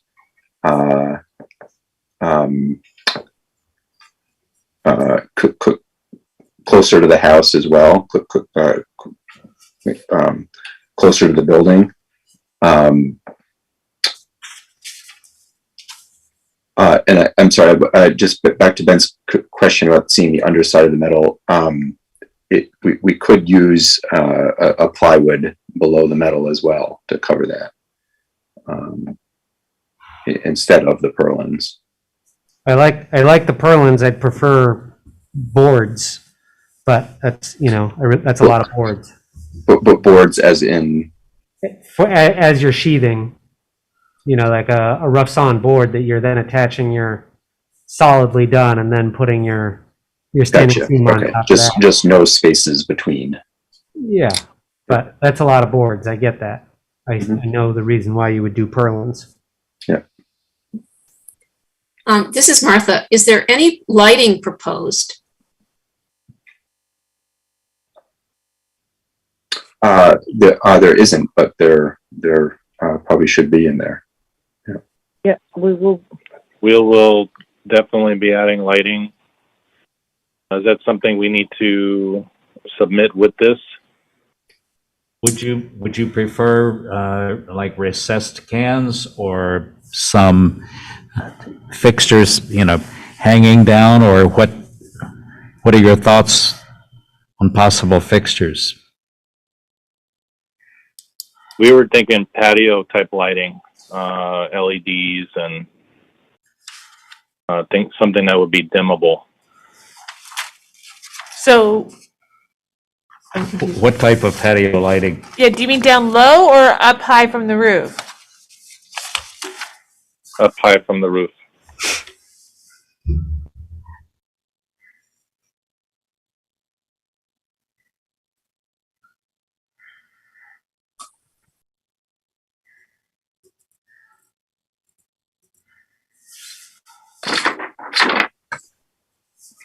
We can make them come back with a separate application, but if they're not quite ready to propose, I mean, the lighting does need a zoning permit, and because it's Yeah. technically exterior, it needs design review.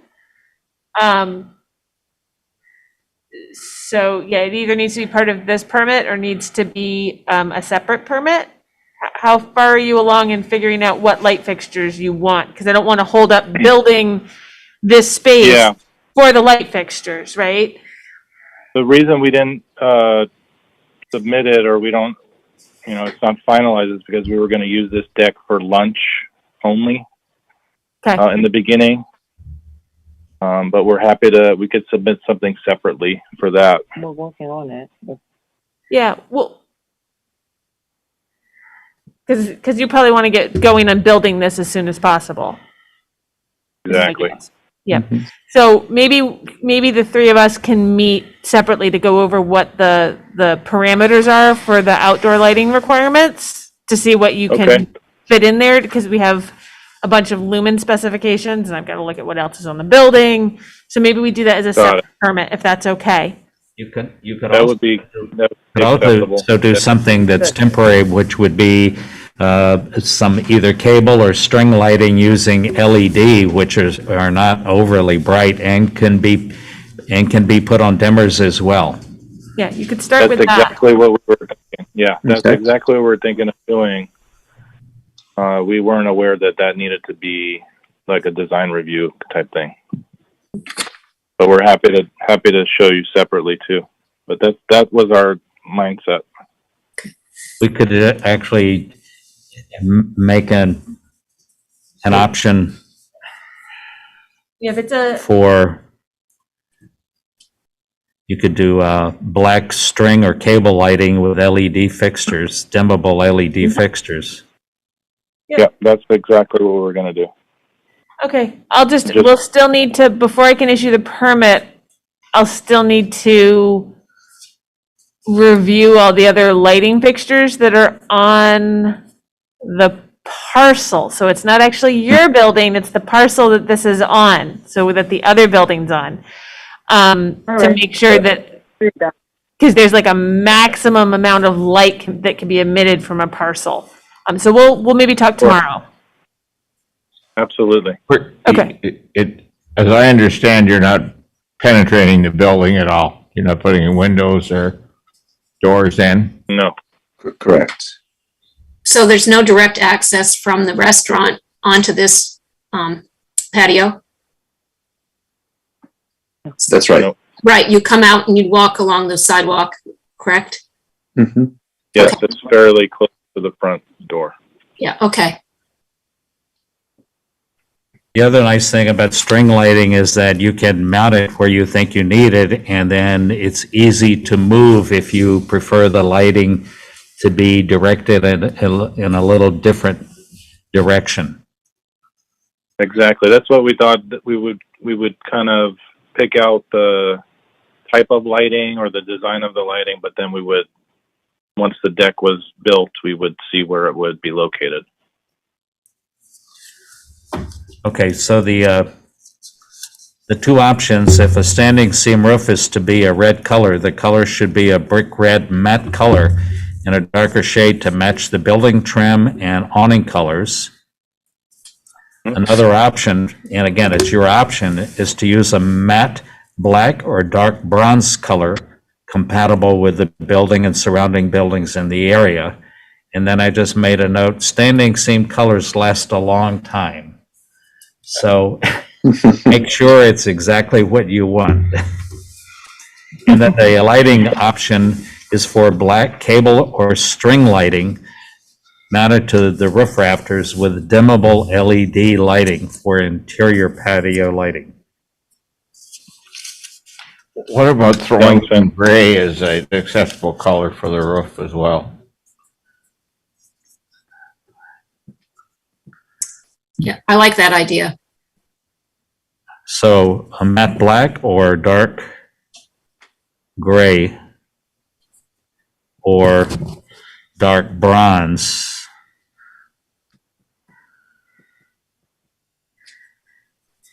Color compatible with the building and surrounding buildings in the area. And again, the darker color, the darker you go, the better off you are. The other advantage of a dark color is that if you do use it seasonally, dark colors will get rid of any snow load, whether you're using the patio at that time or not. It's still a maintenance issue, and a dark color will mount snow loads quicker than anything else. That's a great point. I have a feeling we're going to probably reconsider black.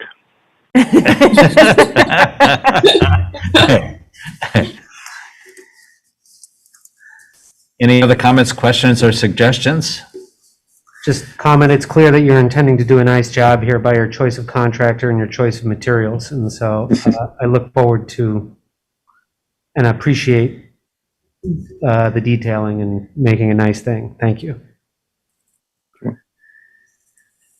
Glad to hear it. We agree. We can go through the criteria quickly. Exterior design and materials of new construction or alterations of existing buildings shall be consistent and compatible with the characteristics of the existing building or other properties in the district. Removal of historic materials and spaces that characterize an historic property shall be avoided. That's fine here. Character defining features, finishes, and construction techniques or examples of craftsmanship that characterize an historic building shall be preserved. There are no deteriorated defining features here, and no treatments that cause damage to historic materials. So that's acceptable. For historic structures, any new development shall be differentiated from the old, but shall respect and be compatible with the massing, size, scale, architectural features, detailing, and overall character of the primary historic building and nearby historic properties. Acceptable. Location and appearance of all utilities, mechanical equipment, trash storage, and fencing shall be sited to minimize adverse visual impact or adequately and appropriately screened from public view. Acceptable. Alterations to buildings called for by public safety, accessibility, and fire code shall be designed to maintain the character of the construction materials and features to the maximum extent feasible. Acceptable. Height of building addition shall not overwhelm the primary facade and must consider varied heights of existing buildings and adjacent buildings. Acceptable. Proportion, compatibility of relationship between width and height or facades, as well as relationship of width to height of any windows and doors. They're just openings on this addition. Roof shape and equipment. Consider similarity or compatibility with roof shapes in the immediate area. Roof forms and pitch shall not be altered on the primary facade. Acceptable. Architectural features, including but not limited to cornices, windows, shutters, fan lights, entablature, trim, and other forms of molding or character-defining detailing prevailing on the existing building shall be considered in the alteration. Again, that was one of the reasons we suggested the trim on the addition to match in terms of the fascia. Architectural features on an addition shall not duplicate but respect the original historic building's architectural features. Acceptable. Landscaping, screening, and site furnishings. Site furnishings including fencing, seating, other types of site furniture visible from the street or side yards.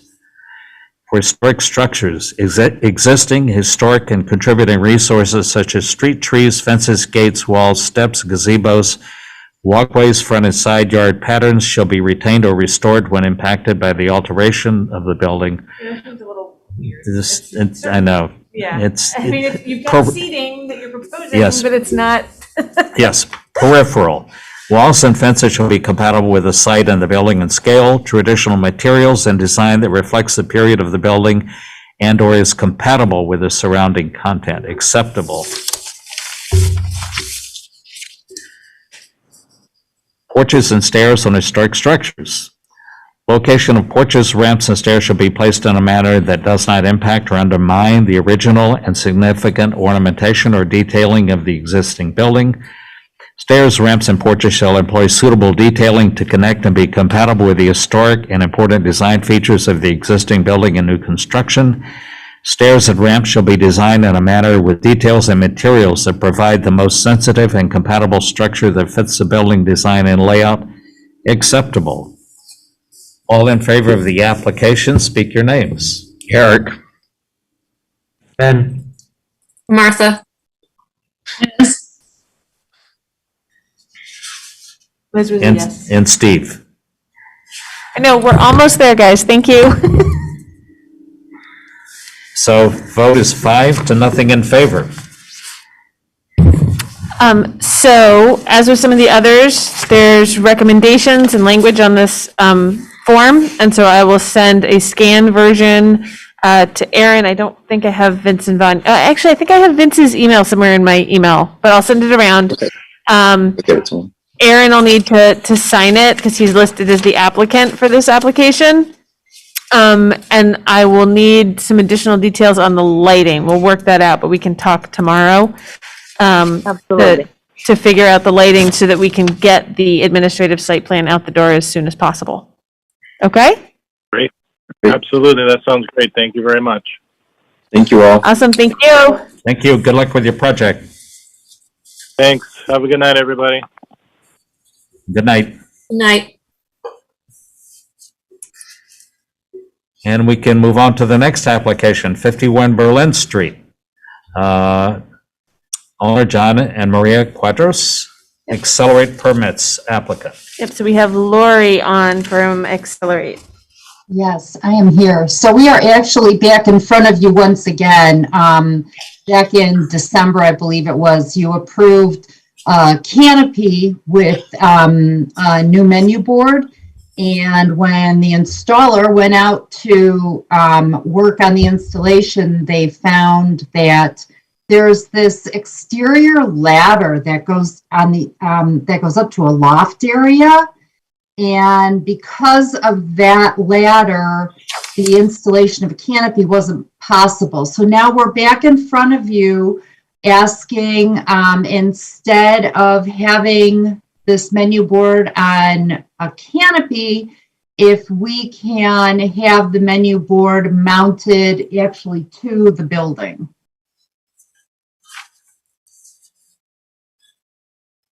And just a quick note, if the design review committee feels like this is not enough of a difference that it should have come back, let me know. It just felt to me that previously it was separate from the building on its own, canopy and pedestal, and now it's attached to the building itself. So to me, it felt like it was too different from the prior application to just be an administrative approval, but if you think otherwise, then let me know so that I will have that information for future applications.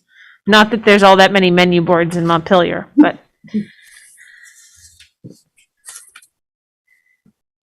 Is the proposed board in the same location underneath the ladder? It's just closer to the building? Yes, yes, that's correct. It'll be in pretty much identical spot where it is now, yes.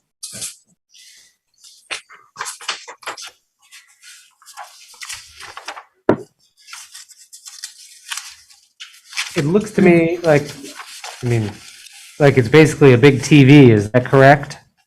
Yes, it is, give or take. The only, Yeah. it's a little different, but basically it's the same type of design. It just doesn't have a base underneath. It's just attached to the building.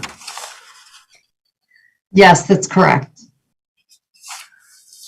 And I realize this is different, but whether internally lit signs is a thing. Well, yeah, that's because this doesn't actually qualify as a sign because it's not made for view off the property. Yep. It falls into a different category that's specific to a special use of drive-throughs. So this aspect, it's not quite the same thing as the It's only- internally lit signs Yep. that just glow forever. It's just, there's just enough lighting so you can read the menu. Yep. Basically. And as far as, I don't know if anybody else feels the same way, but basically it's the same thing. It's just attached to the building instead of on a stand. The appearance is essentially the same. If you want to just say it's okay as is. Is the existing one, does that one light up too? I'm Not- fine with it. I don't know whether I'll do it administratively, but It's not lit in the same way. But yes, there is lighting so that you can see it, after dark. But the new board, yes, the new board is internal illumination. Was the other board internally lit or externally lit? The existing or the one that was approved? Yes.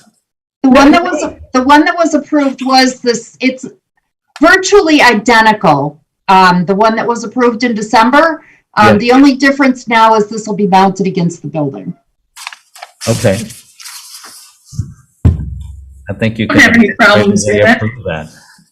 Unless anybody thinks differently, I think it can be administratively approved. It's the same thing, just attached to the building. I agree. Okay, Yeah, me too. good. Then you don't need So- this. All right, so you're not doing a new recommendation form. I will just amend the prior permit. So we won't need to have a new permit issued? Yeah, I'm gonna send an official letter that's amending the prior permit, that's still open. Okay. Because the design review committee basically saying they didn't really want to see this again. So that'll be easy. Okay, great. Thank you so much. I appreciate your time. Thank you for coming to the meeting. We appreciate your time. And good luck. Hope this works with your stairs. Thank you very much. As long as you can still order coffee and donuts, that's good. You'll be able to get your coffee and donuts and sandwiches, everything. Okay, Thank you, Lori. thank you. Thank you. Good night. Good night. And we could move to the next application for 1 Prospect Street, Vermont State Housing Authority. Do we have someone representing the application? Hi, Sue Kugel at the Vermont State Housing Authority. How are you? Good. And what's your name? Susan Kugel. You have that? Yep, I got it. Okay. And describe the change in the sign. So currently the front of our building has letters that say 1 Prospect Street. What Yes. we're looking to do is to dedicate the building to our executive director who retired last June. Richard was an employee of the agency for over 50 years. Wow. The Housing Authority itself started in 1968. I believe Richard started his employment as a accountant here at the Housing Authority somewhere around 1972. In the 80s, he became executive director and held that position until he retired last year. So folks here at the Housing Authority would like to show our appreciation for all he has done for the citizens of Vermont, especially our low income and at-risk folks, by dedicating our building to him. So the building now, where it says 1 Prospect Street, once we get it painted, and it would be painted the same colors it currently is, would be to have the building say the Williams Building, 1 Prospect Street, Vermont State Housing Authority. The letters are black, and they will be mounted to the building in the same way that the current letters are mounted to the building.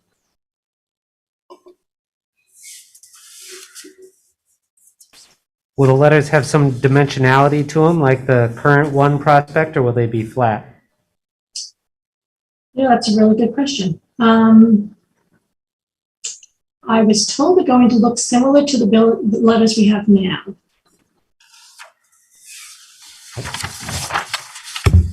That sounds nice.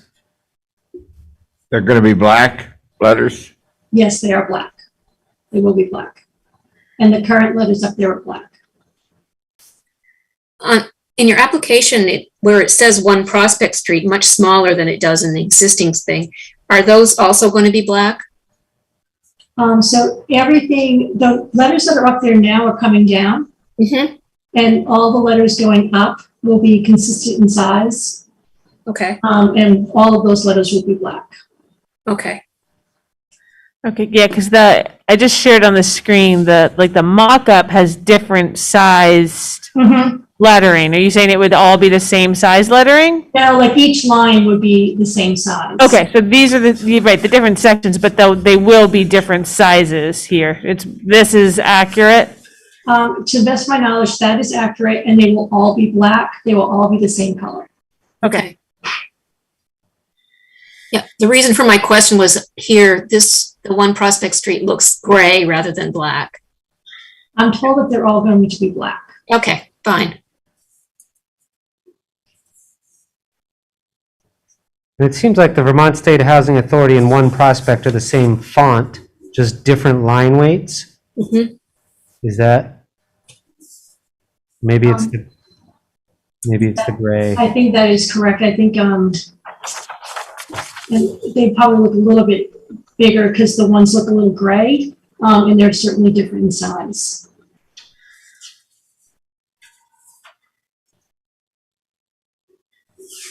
Sorry, the cleaning crew is here cleaning, so you might hear them coming through soon.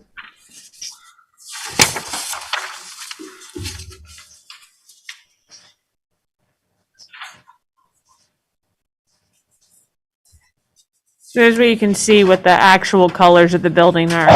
The proposed is a black and white, but that's what the green colors of the building, so it'll have the black lettering. I just put down that the new lettering, since I didn't see it in the rest of the application, that the new lettering will be a black color with dimension depth similar to the existing lettering, and again, in relation to the size of the lettering. Any other comments, questions, or suggestions? Then again, I can go through the criteria. This is criteria for signs in the design control district. The size, location, design, color, texture, lighting, and material of all exterior designs within the design review district shall be compatible with the building and structures of the site and surrounding properties, acceptable. Where appropriate, signing shall respect the original sign placement and sign bands on historic structures, acceptable. If a building has multiple tenants, there shall be consistency in placement and size among all signs. I think Housing Authority is the only one here, so that's correct. Not applicable. It is recommended that sign placement be centered over building entries, acceptable. Sign installation shall minimize damage to character defining materials for the building, acceptable. Sign, design, color, and typography shall respect historic precedents where appropriate and shall be of the appropriate scale for existing and new buildings, acceptable. Sign support structures shall be compatible with the building architecture and must not be overly complex or dominant in and of themselves, acceptable. All in favor of the application for the sign lettering, speak your names. Yes, Eric. This is Martha. I'm a yes. Yes, Liz. And Steve is yes, so 5-0 in favor of the new proposed lettering. Thank you very much, everyone. Have a good evening. You too, Susan. I'll send you an email with the form. Okay, terrific. Thank you very much for coming. Have a good night. Good night. And has anyone had a chance to look at the meeting minutes from March the 21st? Yes, I'll move approval. And this is Martha. I'll second it. All in favor of the minutes, speak your names. Well, I would like to make one adjustment. Oh, okay. I am on the 66 Main Street. If there's a passage here saying that I clarified that the seating structures do have floors approximately 1 inch above grade. They will be more like 7 inches. They were never to be 1 inch. Okay. I must have misheard my notes. Thank you. That's okay. Be a very thin structure to be one inch. And with that change, do I hear a motion to approve? So moved. And I'll second it. All in favor, speak your names. Ben, Eric. Steve. Martha? And Liz was not there. Okay. Does anybody have anything else to add at this point? Or do I hear a motion to adjourn? I will move that, says Eric. All in favor, speak your names. Ben, Eric. Steve. Meeting is adjourned. And we do have a meeting it didn't make it on here, but we do have a meeting on the 16th. We already have 3 applications for it, so there may be quite a few by the time we get there. Okay. So, thank you. Thank you for the long night. Okay. Good night. I never heard an adjourn.